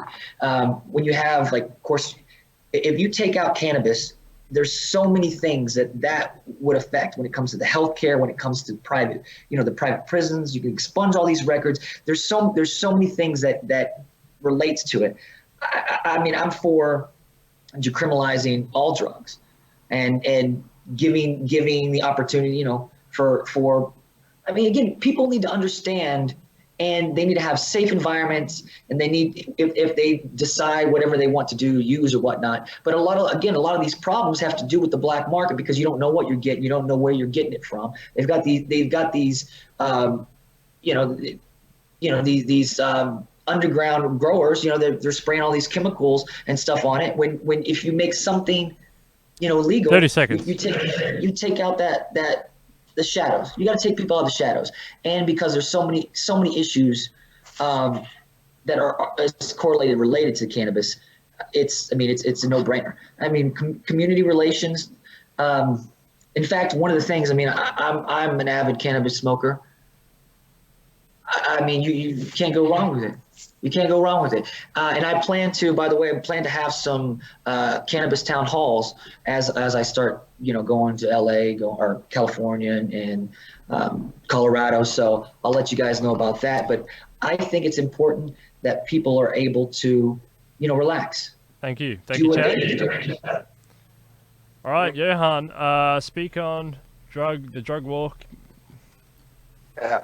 And, I can't say it better than these two guys have said it, as far as all of these policy concerns on the domestic front, all of the dog whistling. And this is really a big issue. A lot of this kind of thing, wedge issues, are easily made an organizing principle of our society. And that has tremendous costs to techno progress. It has tremendous costs to our quality of life. I am honored to be able to spend a little time today with people who can see above that and speak a little more intelligently on the subject, because honestly, the people in the two-party system, these are low information voters. They're not doing their homework. They're not elevating the conversation. And people in these organizations are doing a lot better. In the decriminalization specifically, I work with a biotech startup that works on some of this biosynthesis of different kinds of controlled substances, particularly the soft stuff that we enjoy. It's an area that's close to my heart. And what happens when we have a fake conservative, a sham populist movement like we see in the Trump party? What happens is all of those people who were conservative people who were for reforming the prison industrial 30 complex, seconds. who were for deregulating these important areas and decriminalizing these important areas, now they're sucked into stupid discussions about wedge issues instead of doing the good work that they were doing. So we cannot make these mistakes again. We have to not always play to the stupidest people in the room. Sometimes you have to ignore the Rachel Haywires and Donald Trumps. And sometimes you have to elevate the discussion a little bit higher and actually talk about a better class of public policy and socio-political agenda in the larger sense. Thank you, Johan. All right, so Dan, I want you to speak on. So we had an incident with the baker. And the Christian baker refusing to bake a cake. So basically, the Religious Freedom Act, should businesses be able to deny services on religious grounds? Thanks, Dan. Yeah, absolutely. So, and this goes for all businesses. You know, any business should reserve the right to refuse service to anybody for whatever reason. And, you know, I know that to some people this sounds like, hey, well, you're supporting, you know, racists who don't want to serve, you know, somebody of a certain race or somebody of another religion or somebody who's gay. You know, all these things come up, and yeah, it's true. But here's the reality. I'm Jewish. If I knew there was a Nazi baking cakes down the street, I wouldn't want to go into his shop and give him his money. And if he said, well, hey, I'm not going to cook a cake for you, Jew, I would say, great, because you'd probably spit in it or you'd probably try to poison me. Why would, if somebody is that like outwardly racist or bigoted against somebody, why would you want to give them your money? Why would you want to give them your business? I understand, like, it's kind of it's a disgusting mentality to have you know, these type of people in your environment because it's so negative. But at the same time, it's like, why do you want to poke the bear with that? Why do you want to go to this negative person who absolutely hates you and say, well, you might hate me, but I'm going to force you to do something for me. And not only am I going to force you to do something for me, I'm going to pay you for it. I'm going to reward you for it. Like, that makes absolutely no sense to me. Let them go out of business. Let them be openly bigoted. Let everybody else see their true colors and let them lose business and go out of business over it. That should really be the end of it. And a lot of these cases that we see, you know, they're not somebody just walking in and saying, oh, hey, I'd like to buy one of your cakes. It's usually somebody is actually like, I'm going to find a cake. I'm going to find a bakery that's owned by some very strong Christian. And I'm going to go in and I'm going to make a big scene. I'm going to go in and, you know, be completely like, you know, just obnoxious about who I am so that they'll refuse me for another reason. And then I'll say it was because of something else. That's what half of these cases are. All right. Thank you. Chad, on the Religious Freedom Act, would you well, dictate I mean, I production? believe church and state need to be separate. You know, I can understand refusing someone service for, you know, a variety of reasons. But I don't believe that you should be able to, like you said, if you're being a bigot, you know, most likely somebody's probably not going to want to go to them. But again, at the same time, like you want to reach people, and the best way that we can reach people is to build relationships with these people. So I don't like the idea of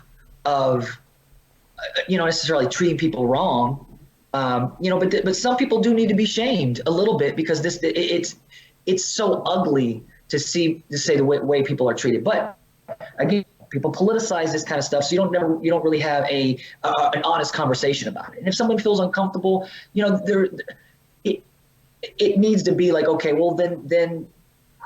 It's just too big of a deal. I just want church and state to be separated. None of this religious stuff. You don't get a pass to be an asshole because you're a Christian or because you're this. Sorry, it doesn't matter.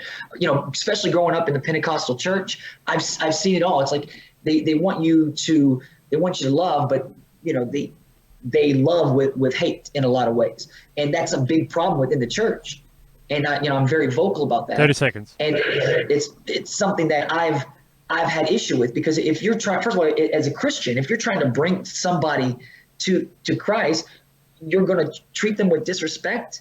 You're going to, you know, so that has to do with the representation of their religion too. So I think for people that use their religion as an excuse to be a bigot, I think that people within that religion need to be more vocal about, hey, that's not the way to do it. Thank you, Chad. Yeah. All right, Johan. Yes. So I do see good points on both of these two sides of the argument that these fellow candidates have made. And my feeling is that this is another example of a wedge issue, a sensationalist news story that is a lot more ink above the fold than maybe it deserves. The concerns about regulating a handful of small businesses has very little effect on yours or my own lives. But there are very serious concerns in this constellation of ideas that we can't just say we're over-regulating here or we're being too much of a nanny state here. There's an organization in the United States called the Hobby Lobby.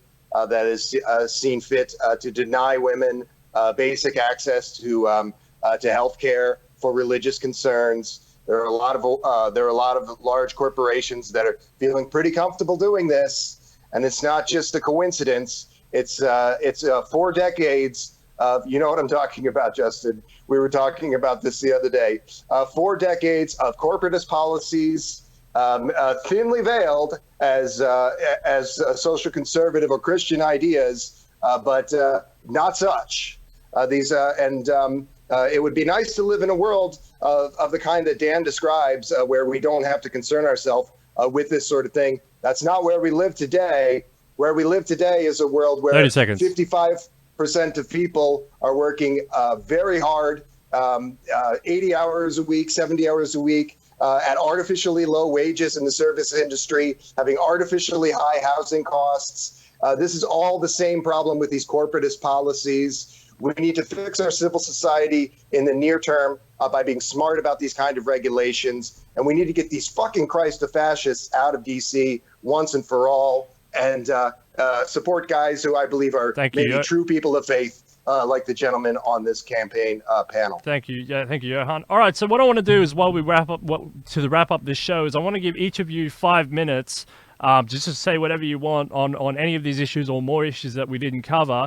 But I want to end on Chad and Dan, because Johan's probably going to come back on this show quite a fair bit. So, Johan, I want you to start, and then I'm going to go to Chad, and then I'm going to go to Dan to finish off. So, go for that. Go, Johan.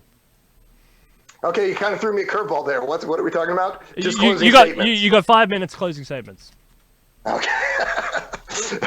All right. So the Futurist New Deal, it's an initiative that was set up by myself and my partners. It's the Arizona Transhumanist Party. We're a new organization. The Transhumanist Party is a new organization, but we have a lot to say, and we have a kind of outsized influence. I believe, even despite our small numbers, we're growing in size and momentum, and because of connection to people, Silicon Valley personalities who are very influential in the public's talking spaces, we have an awful lot to contribute as a party and moving forward. So I was so pleasantly surprised that I was able to talk to tech-minded individuals like Dan. I think it does a disservice to you to call you merely a tech-minded individual, but you guys are doing good work and bringing something better to this discourse in the 21st century as I think a new libertarian and new green, respectively. I admire what you're trying to do. I hope that I can learn from you and take parts of your ideas and bring them to these techno-optimists and to these Silicon Valleys who are in our sphere, Silicon Valley organizations who are within our sphere of influence. The Futurist New Deal, it has some controversial points to it.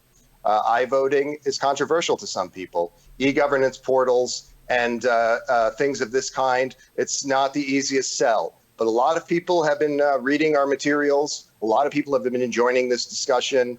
A lot of people have been doing a lot to help us cut through the disinformation and low information kind of attitudes on some of these subjects. Our basic income is a $52,000 a year for every adult initiative. And before you have sticker shock on that point, it is funded through a federal land dividend. It is funded by the leasing of public lands to carbon neutral, eco-friendly organizations that have a very specific set of design criteria that they have to follow. But even so, by leasing those 85% of federal lands, we can raise upwards of $173 trillion, more than enough to fund this basic income, and a great leap forward besides that would allow the United States to become the first truly post-industrial society that would allow people to be living well and ultimately to achieve the thing that techno-optimists keep in their heart of hearts, longer lifespans and public health outcomes for all of humanity. This is something that people in my community talk about a lot, and I'd be remiss if I did not make mention of this, even on this alternative forum. Life extension is the organizing principle by which the Futurist New Deal was created. And all of these things are bridges to this techno-futurist world. That is your birthright. You are entitled to this. You are entitled to live well. You are entitled to live long and prosper and continue to live as long as you like. Not everyone has to do that in terms of life extension, but it should be the thing that we are orienting ourselves towards as a people and within this party, more than some of the other things that are sometimes described in our party is just an awful lot of deflection and an awful lot of what I would regard as right-wing thought experiments rather than serious reflection on near-term policy initiatives and discussions. How am I doing on time, Steele? 4 minutes. And I would also like to say, please sign up for the Arizona Transhumanist Party. Please sign up today at the Transhumanist Party website.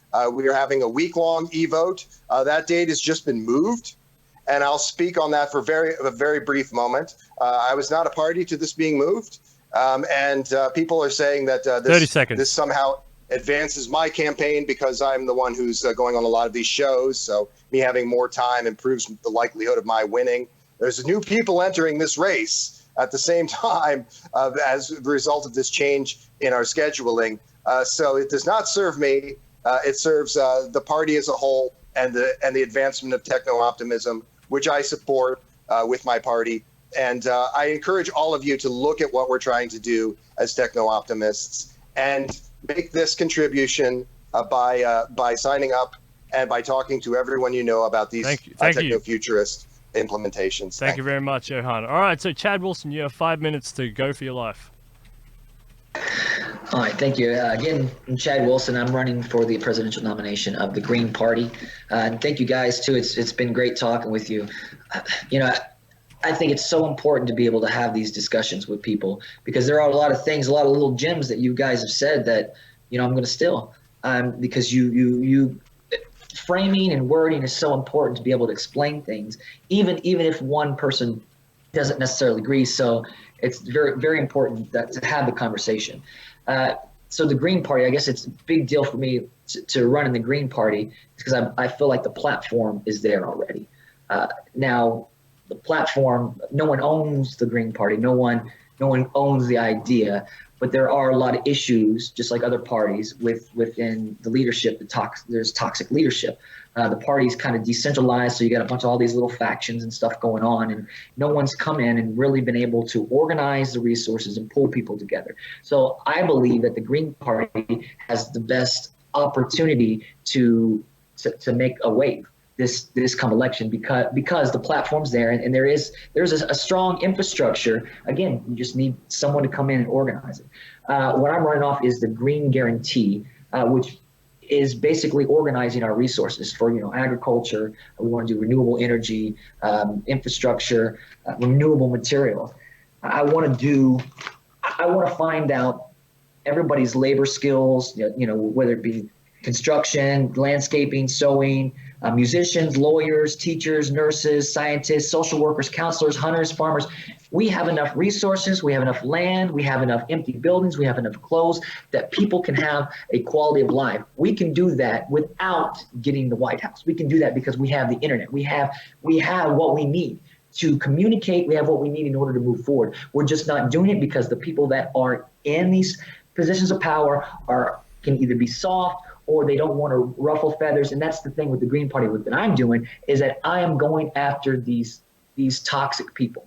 Like you have in the Green Party right now, Howie Hawkins is he's been in the party since the beginning when it was originally kind of come in the 80s. And then, but the actual Green Party now was federally noticed in the early 2000s.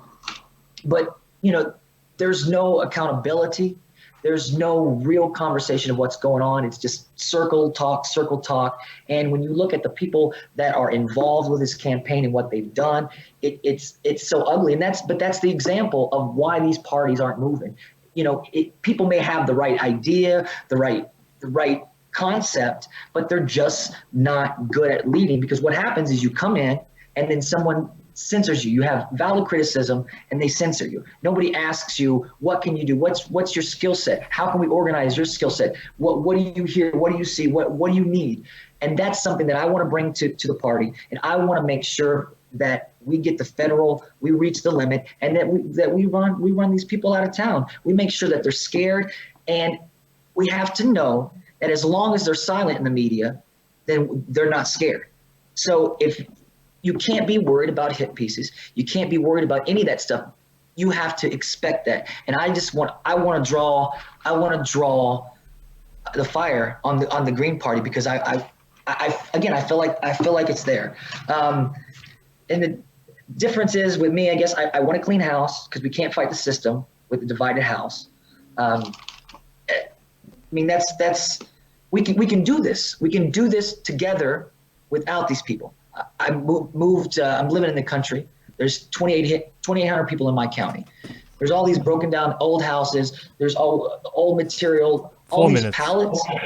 You can create so many things with these renewable materials, basically. Just nobody's doing it right, because what happens is people want to they want to hog the resources, or with the country, that it's just the vibe's different. So my plan is to bring culture to the country, use the country as a setting, and allow people to come in the country setting. 30 seconds. Culture, and be able to build these relationships. Say, okay, let's build up these farms. All these old timer farmers are dying off. We need to make sure we know how to farm their land. We need to turn all these old farms into co-ops and build it. Look, Brazil, they got the biggest co-op in the world. These are socialist programs, but it's important that we can organize. It's like Ocean's 11. Nobody has a problem with Ocean's 11. Everybody does their expertise for a common goal. Nobody feels comfortable about whatever you want to call it. I feel like if we organize ourselves for real, we can make something happen. Thank you, Chad. Thank you. All right, Dan Berman, you have 5 minutes. Go for your life. Awesome. So first, I want to thank everybody for doing this. Chad, Johan, this is really awesome to have these discussions. Thank you, Steele, for hosting this. This is something we don't see in the mainstream media, which is different parties debating against each other, because really we do have a lot of different ideas. I can see we do have a lot of common ground. We have a lot to learn from each other. So this is really awesome. What I do want to say about my platform is the central core of the entire thing is individual freedom. We have to be left free. We have to be able to make our own decisions, good decisions, bad decisions. We need to be able to do that. The government always wants to solve these problems, but the reality is they don't have the ability to control the things that they think they can. In fact, there was a really great book written by somebody who's into chaos theory a lot, called In Defense of Chaos. And this was a really great book that showed all of the great intentions the government had in solving all these problems, and always had the opposite effect. It created more of the problem. And this is what we see with U.S. foreign policy. This is what we see with the drug war. This is what we see with everything else. And so we need to understand that government, when it tries to solve the problem, it's never striking at the root. It never tries to understand the problem. It just tries to say, hey, we're going to punish somebody, and we're going to try to make this, we're going to try to control society, as if we can, but you can't change the direction of a river. You can't change the tides. And government thinks it can. If government had a knob that could allow them to control gravity, they'd try to use it. It doesn't work. There are things that are bigger than government. There's no law that's too small that they're not willing to kill you over it. I watched a video this weekend of a woman who was stopped for having a broken taillight, which isn't even a crime. They have everybody convinced it's a crime, but this is not a crime. It's a civil infraction. You don't get a jury. In the U.S., you have a constitutional right to a jury and a lawyer. You don't get that on these traffic infractions, yet they have everybody convinced that they're crimes. And so this woman fled the scene because she didn't want to sign for the ticket. And the next thing you know, this officer is pointing a gun at her. He ended up tasing her. And this was a grandma. She was like 70 something years old. And he's doing this to her because over a broken taillight. There is no law. If she had resisted that even more, she'd be dead right now. There's no law too small that they're not willing to escalate to the point where they kill somebody over it. We really have to realize this when we're looking at government policy. It might seem like a good idea. Yes, everybody should have functional taillights on their cars. Yes, it sounds like a wonderful idea. but it's always, you know, we see these negative unintended consequences from it. We have to realize that we're not government property. People, we're stuck on this rock with billions of other people. We have no control over their behavior, and we're not going to like a lot of the things that they do. They're not going to like a lot of the things that we do, but we have no control of that. We have to figure out a way to peacefully coexist without trying to control other people's behavior, especially with laws which are ultimately sticking a gun in their face saying, hey, you have to behave this way because I say so. I'm part of the 51%. We make the majority. We make the rules. We have to stop thinking like that. There was, Chad mentioned something about Amazon, which I thought was a really good point. He said Amazon should be like the post office. And what I wanted to point out is the post office is one of the worst run businesses. If you look at it like a business, and it's because it's run by the government. There's no stockholders that they have to be responsible to. There's no stockholders who are going to come in and say, hey, figure out how to make this thing more efficient. And so as a result of that, first you have federal laws that prohibit people from delivering the mail. It's actually illegal to deliver mail in the United States unless you're the post office. FedEx and UPS can compete, but they're only allowed to do parcels and express overnight mail. They can't deliver letters because there was a guy, Lysander Spooner, who tried this in the 1700s. And he delivered mail faster and cheaper than the U.S. government, and they put him out of business because of this. The government likes to hold their monopoly. We can't allow them to do this. One other thing I want to talk on is the UBI, which is a positive tax. You're basically giving people money instead of taking their money, but at the same time, you have the negative tax. There's a plus and a minus. Why don't they just cancel out, and why don't you just not take money from people? The government has nothing. The government has absolutely nothing which it has not stolen from someone else, because it does not create anything. It doesn't create wealth. It doesn't create value. It is nothing. 30 seconds. Everything the government has, it has taken from everybody else. So these are just a lot of thoughts I want to leave you with. If you want to learn more about me, you can go to Berman2020.com. That's BEHRMAN 2020.com. Of course, you can see my name on the screen. And that's it. I want to thank you guys again. This has really been awesome. All right, thank you so much. Yeah, thank you everybody for coming on. Thank you, Dan. Thank you, Chad, and thank you, Johan, for organizing this primarily. So thank you so much. It's been fantastic. Dan and Chad, I'll get to know you later so we can have you back on the show and we can go more in depth about your policies, and I can do some research about you guys, and it'll be really good to have. But thank you, everybody. I hope I covered a good amount of topics. You know, I tried to do some foreign policy. I tried to do some domestic policy. I tried to do a little bit of social, so I tried to get through as much as I could. So if I missed something, I apologize, but I am also trying to keep it low on time relative to four people speaking. So thank you so much, everybody, and I hope you go out and have a great day. And thanks to the audience at Detonation for watching, as always. We have a really smart audience here. We have, you know, a lot of political people, health experts, and academics and others who are always watching this show, and you know, they're always sending positive comments this way. So thank you so much, everybody, for coming on Detonation and having a great debate, very civil discourse, I mean, for the varying views as well. So thank you so much. Hey, I want to say something quickly about the comments. I know we probably can't get into this too much, but there was a little flame war going on in the comments about the role of the state in research and development. And I want to give a quick shout out to one of the people who got drawn up into that, Kimberly Forsyth, the New World Optimist, a political philosopher and mentor of mine. And I'm looking forward to speaking with you more in the future. You're doing great work, and I'll see you on the trail. Thanks, folks. All right, thank you, everybody. Detonation. All more coming all this way this week.